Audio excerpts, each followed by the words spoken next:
Imagine being on the battlefield, looking to your side, and realizing you've got one of history's most notorious military leaders calling the shots.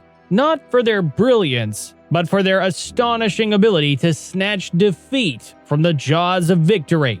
Today, we're going to explore the military leaders you definitely wouldn't want planning your side's next move. From confusing decisions on the battlefield to strategic mistakes that cost thousands of lives, we're looking at the stories of those whose leadership turned potential triumphs into disasters. Stick around to find out why leaders like General George Custer and Emperor Caligula are still remembered today, but not for the right reasons. You'll learn how, through their misjudgments and mistakes, they've secured their place in the worst kind of history books. First up on our list is none other than General George Custer. Now, Custer had his moments of glory, but he's infamous for his last stand at the Battle of Little Bighorn. What went wrong, you ask? Just imagine Custer, with his trademark energy, underestimating the number and fighting spirit of the Lakota, Northern Cheyenne, and Arapaho warriors. He decided to divide his 7th Cavalry to surprise his opponents. Custer did not respect his enemies and ignored vital intelligence from his troops. The result? A catastrophic defeat, with the irony being that the surprise was entirely on Custer and his men. Next up, we have the story of the Italian general Luigi Cadorna in World War I. Most people follow the idea of 3rd time's the charm, but for Cadorna, it was more like 11th time's the charm. Yes, this military leader launched 11 battles on the Isonzo River during the battles of Isonzo in World War I. Despite repeated failures and massive casualties, Cadorna's approach barely changed. His leadership style was known for its harsh discipline and little regard for the lives of his soldiers, leading to morale so low it would eventually cause a disastrous defeat at Caporetto. This was one leader who was so stubborn and refused to adapt that it cost him and his men. Also, during World War I, we have the Austro-Hungarian Empire's General Conrad von Hotzendorf. With a love for offensive tactics that often ignored the realities of warfare and logistics, Conrad's strategies resulted in staggering losses for his forces with little to show for it. He was obsessed with offensive operations despite his troops suffering repeated failures. Like Cadorna, he refused to adapt and learn from his mistakes. It caused a downward spiral that made recovery pretty much impossible. Similarly, Field Marshal Sir Douglas Haig led British forces during World War I. His name became associated with the horrendous casualty figures of the conflict. Haig was in charge of the horrific Battle of the Somme, which resulted in over 1 million men wounded or killed and achieved little strategic gain.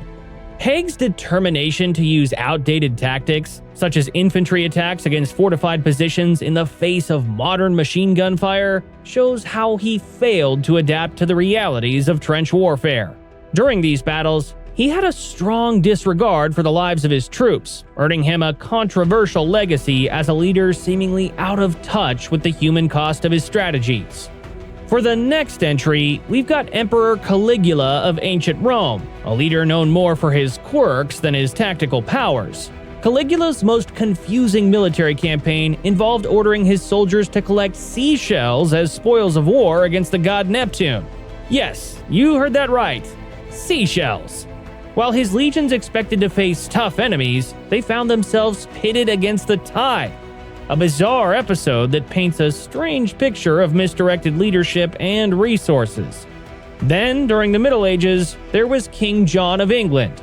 He's often remembered as the villain in the tales of Robin Hood, but he's also notorious for his military inability. His time as king included a series of failures, including the loss of Normandy to the French. His attempts to reclaim his territories were as useless as they were costly, leading to heavy taxation. This eventually caused a revolt that ended in the signing of the Magna Carta. King John's leadership was a cocktail of poor decision-making, underestimating the enemy, and overestimating his own capabilities. Ingredients for disaster in any era. Fast forward to the Napoleonic Wars, and we have Field Marshal Michael Ney, whom Napoleon himself called the bravest of the brave. However, bravery alone doesn't make someone a wise leader. Ney's reckless charge at the Battle of Waterloo is a perfect example of this. He chose to launch a premature and ill-supported cavalry assault against the British squares, which was met with devastating fire. Sure, Ney was clearly courageous, but his judgment? Questionable at best. The charge not only failed, but also contributed significantly to the downfall of the French army that day. Crossing the Atlantic, we've got Antonio Lopez de Santa Anna, a figure whose military and political career in Mexico was as dramatic as it was disastrous. Known for his frequent changes in loyalty and political allegiances, Santa Anna's time as a military leader is best remembered for the infamous Battle of the Alamo. Though his forces won the battle, the victory came at a great cost and motivated Texan resistance, leading to his ultimate capture at the Battle of San Jacinto. This defeat was a turning point in Mexican history, showing Santa Anna's overconfidence and lack of strategic foresight. Santa Anna's inconsistent leadership and overconfidence spelled disaster for his ambitions and for Mexico's military fortunes. Then in the Pacific, we've got Admiral Isoroku Yamamoto's story.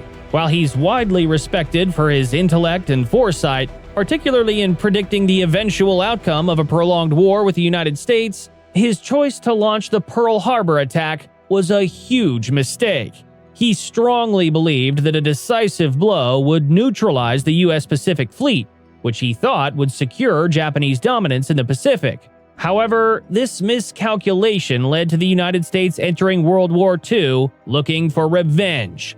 Yamamoto's underestimation of American industrial capacity and determination turned the tide of the Pacific War against Japan. Like Yamamoto, General Douglas MacArthur was also known for his role in the Pacific Theater. However, his military career was an example of sheer contrasts. While celebrated for his strategic skills in some campaigns, his leadership during the Korean War raises serious questions. He decided to push into North Korea despite warnings from China and the risk of extending supply lines thin. This led to a humiliating retreat following China's intervention. His public dispute with President Truman over the use of nuclear weapons and his support for a full-scale war with China showed how he didn't care for civilian control of the military and that he was dangerously in favor of supporting military escalation. Instead of obeying diplomatic rules, MacArthur's actions in Korea showed he was too confident in his own ability to control war. Also in America, we have General Braxton Bragg, who was a Confederate general during the American Civil War. His time as a military leader was filled with a series of defeats and missed opportunities. He was known for having a temperamental attitude, and even his own officers didn't like him. Bragg was unable to coordinate with his subordinates and failed to capitalize on tactical advantages, which led to significant setbacks for the Confederacy. During the Battle of Chattanooga, Bragg's poor placement of troops and failure to reinforce vulnerable positions resulted in a decisive Union victory. His leadership style was known for its terrible communication and a lack of strategic foresight, which significantly hindered the Confederate war effort. In the China-Burma-India part of World War II, General Joseph Stilwell's challenges were as much about facing complex international relations as they were about military strategy. However, his harsh personality and fiery relationship with Chiang Kai-shek, the leader of nationalist China, undermined efforts to establish a unified front against Japanese forces. Stilwell insisted on American control over Chinese forces and publicly criticized Chiang's leadership, which made tensions worse and stopped cooperative efforts. While his strategic goals might have had merit, Stilwell was simply unable to manage alliances and encourage cooperation. He's a perfect example of just how important diplomacy and personal skills are in military leadership. From the crazy goals of Emperor Caligula to the strategic mistakes of General Douglas MacArthur, we've seen how a number of military leaders have become known not for victory and courage, but for folly, failure, and the forfeiture of fortunes. Being a military leader is difficult, and it requires leadership, responsibility, and difficult decisions. From their failures, we learn not to judge, but to understand. These stories show us what truly makes a good leader, along with the wisdom required to become a figure of greatness. Together, these give us a better understanding of leadership, both in war and in peace.